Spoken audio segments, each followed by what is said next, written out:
प्रक्षालन किया। आइए ब्राह्मण देवता, आज आपने इस भूमि का उद्धार कर दिया। कैसे आगमन हुआ, मैं आपकी क्या सेवा करूं? राजन, मैंने सुना है आप बहुत बड़े धर्मात्मा हो। बोले महाराज मैं काय का धर्मात्मा? बोले मेरी हार्दिक इच्छा है। बोले क्या इच्छा है इसे बताओ।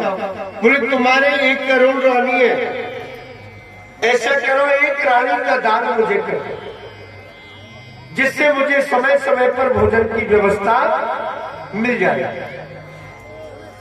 अब राजा ने विचार किया कि ब्राह्मण मना भी नहीं कर सकता, लेकिन अब कौन सी रानी का दान करूं? चक्कर तो ये है मैं किस रानी को दूं? और फिर ऋषि की आयु ढलने लग गई, बुढ़ापा आ गया। अब बूढ़े ऋषि के लिए कैसे किस रानी को दूं? हाथ जोड़ करके कहा ब्राह्मण देवता मैं तो यहां बैठा हूं, आप वनवास में चले जाओ।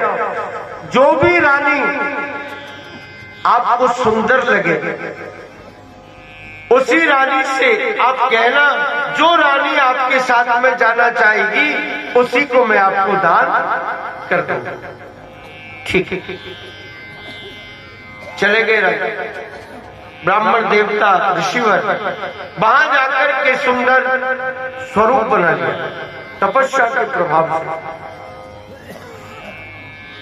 सो महाराज सबकी सब रानी अब तो वो ऋषि को देख करके मोहित हो गई, ऋषि को देख करके मोहित हो गई। अंत में मेरे भाई बहन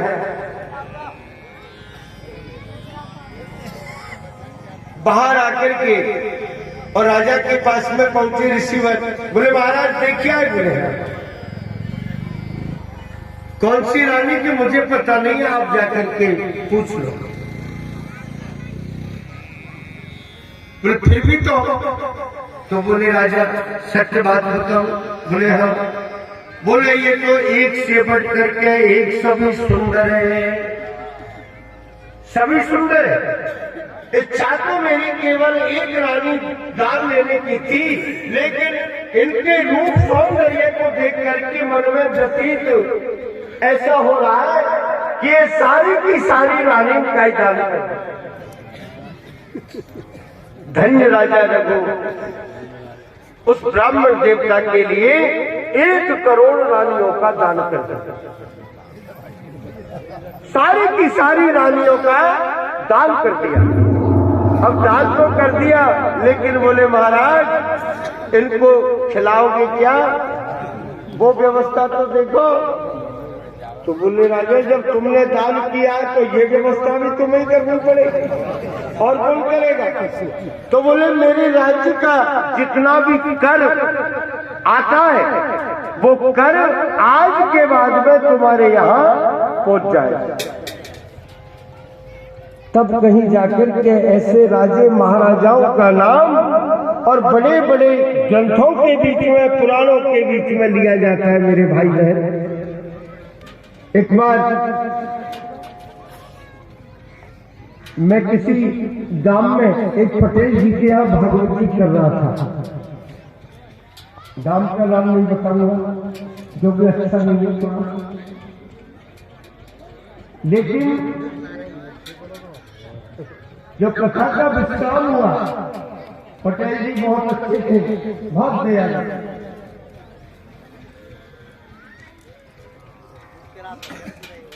विश्राम के बीच में पटेल जी ने मुझसे आकर के कहा महाराज एक बात बताओ, अगर दोनों नहीं माना। हमने कहा पटेल जी बोलो, अगर अच्छी लगेगी तो जेब में रख लेंगे, और बुरी लगेगी तो आपकी कहीं भी यहाँ की है छोड़ दें, बुरा क्यों लेंगे आप तो बोलो। बोले महाराज एक बात बताओ। हमने कहा क्या? बोले महाराज ये भागवत जी के बीच में कहीं हमारी बात है।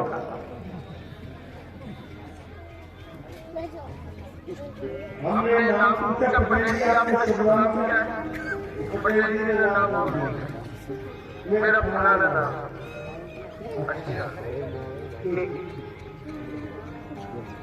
तो हमने कहा कि किसके नाम सुने आपने? बोले महाराज जिसमें राजा के नाम है, ऋषि मुनि बाबा जी के नाम।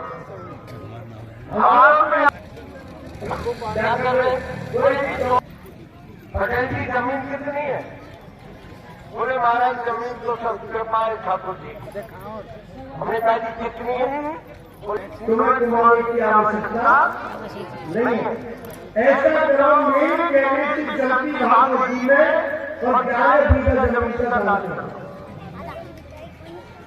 11 बीघा जमीन का दान कर दो। भागवती जहां भी, केवल राजस्थान में नहीं, दिल्ली से लेकर के यूपी, एमपी, गुजरात, महाराष्ट्र, कर्नाटक, जहां भी अब के बाद में मेरी भागवती होगी, मेरी भागवती के अंत के समय में एक नाम आपका आज से ही जुड़ जाएगा। बोले महाराज मैं तुम्हारी बातों में आगे वाले लोग। हमने कहा जी पटेल जी इसीलिए तुम्हारा नाम भागवती में नहीं आ सकता। कैसे आएगा? इसमें ना तो आज के राजा महाराजाओं का नाम है, ना आज के पंडितों का नाम है। नाम किसका है? ऐसे ऐसे धुरंधर विद्वानों का नाम है जिन्होंने 3 आचमन करके और समुद्र का पान कर लिया। 3 आचमन करके समुद्र का पान कर लिया। उन विद्वानों का नाम। मेरे भाई बहन, ठाकुर जी की कृपा तरह तरह से और संसार के बीच में कहते हैं ना, मुंडे मुंडे मतलब भिन्ना टुंडे टुंडी संस्कृति, अलग अलग गुणों की अलग अलग गति होती है। इधर यहाँ राजा उत्तान पात के और 2 राजा थे। राजा महाराजाओं के तो 2 क्या 1000 करोड़ों की तादाद में भी रानी हो सकती है, लेकिन एक साधारण मनुष्य के पास में एक स्त्री ही शोभा देती है। एक से अधिक अगर है तो बात बनने वाली नहीं। ऐसा कहते हैं सेठ जी के 2 सिक्कानी थी।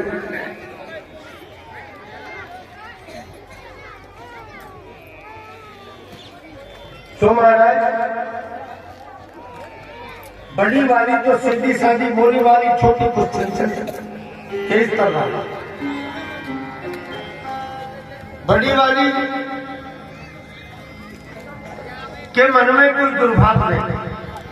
छोटी वाली सेठ जी को कहने लगी, बोले सुनो जी। बोले क्या? बोले आपने बड़ी वाली के पास में बिल्कुल मत जाया करो, मुझे ये अच्छा नहीं लगता। मेरे यहीं तो स्नान करो, यहीं भोजन करो, यहीं निवास करो, यहीं विश्राम करो, और मैं ही आपकी सेवा करूंगा। सेठ जी ने कहा कि ये ठीक नहीं, ये उचित नहीं है। अगर मैं ऐसा करूंगा तो ये उसके साथ में अन्याय होगा। ऐसा करना ठीक नहीं है। बोले महाराज ठीक नहीं है, फिर मैं क्या करूं? बोले देखो ये रोजाना का झिकझिकाट घर में होता है ना, ये अच्छी बात नहीं है। घर में झिकझिकाट हुआ समझ लो दरिद्रता का प्रवेश हो रहा है।